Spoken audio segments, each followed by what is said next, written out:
Hello friends, स्वागत है आप सभी का यूट्यूब चैनल लो शिक्षा हिंदी में। और आज हम पढ़ेंगे भारतीय नागरिक सुरक्षा संहिता की धारा 55।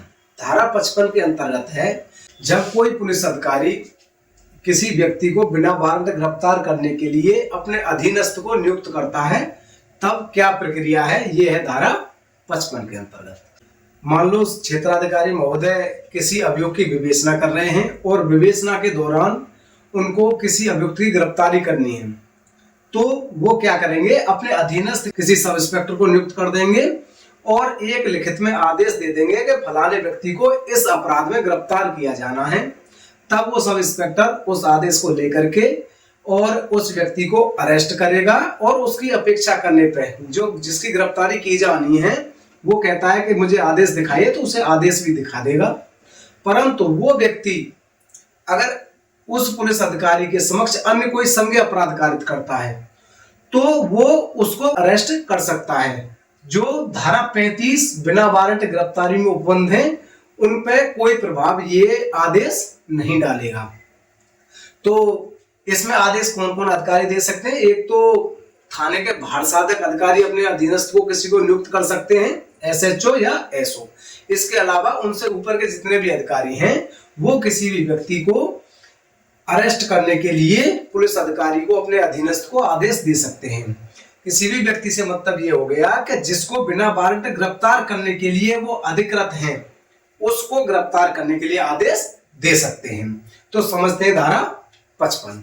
धारा 55, जब पुलिस अधिकारी वारंट के बिना गिरफ्तार करने के लिए अपने अधीनस्थ को नियुक्त करता है तब प्रक्रिया क्या प्रक्रिया है। जब अध्याय 13 से मतलब हो गया पुलिस को सूचना और उनकी अन्वेषण करने की शक्ति, जो विवेचना की शक्ति है वो अध्याय 13 के अंतर्गत है के अधीन अन्वेषण करता हुआ कोई पुलिस थाने का भार साधक अधिकारी, मतलब कि पुलिस थाने का कोई भार साधक अधिकारी जब विवेचना कर रहा है, या कोई पुलिस अधिकारी मतलब भार साधक अधिकारी से अन्य अपने अधीनस्थ किसी अधिकारी से किसी ऐसे व्यक्ति को जो वारंट के बिना विधि पूर्वक गिरफ्तार किया जा सकता है। कौन व्यक्ति? जिसे बिना वारंट के गिरफ्तार किया जा सकता है, उस व्यक्ति को अरेस्ट करने के लिए क्या करेंगे, वारंट के बिना अपनी उपस्थिति से, अन्यथा मतलब कि जब वो चाहे क्षेत्राधिकारी हो या एसएचओ हो, जब वो उपस्थित न हो गिरफ्तार करने की अपेक्षा करता है। मतलब एसएचओ साहब विवेचना कर रहे हैं या सीओ साहब विवेचना कर रहे हैं, तो उनमें से वो अपने अधीनस्थ को किसी को नियुक्त करते हैं गिरफ्तारी के लिए जब वो वहां पे उपस्थित नहीं हो सकते हैं, तो उस समय पे किसी को नियुक्त कर सकते हैं कि आप उसकी गिरफ्तारी कर लो। और क्या प्रावधान है इसके अंतर्गत? तब वह उस व्यक्ति का जिसे गिरफ्तार किया जाना है और उस अपराध का या अन्य कारण का जिसके लिए गिरफ्तारी की जानी है विनिर्देश करते हुए लिखित आदेश उस अधिकारी को प्रदत्त करेगा। मतलब उसको किस कारण से गिरफ्तार किया जा रहा है ऐसा लिखित आदेश अपने अधीनस्थ को देंगे, जिससे यह अपेक्षा है कि वह गिरफ्तारी करे, मतलब अपने अधीनस्थ को देंगे। और इस प्रकार अपेक्षित अधिकारी मतलब जिसको आदेश दिया गया है वो क्या करेगा, उस व्यक्ति को जिसे गिरफ्तार करना है उस आदेश का सार गिरफ्तारी करने के पूर्व सूचित करेगा।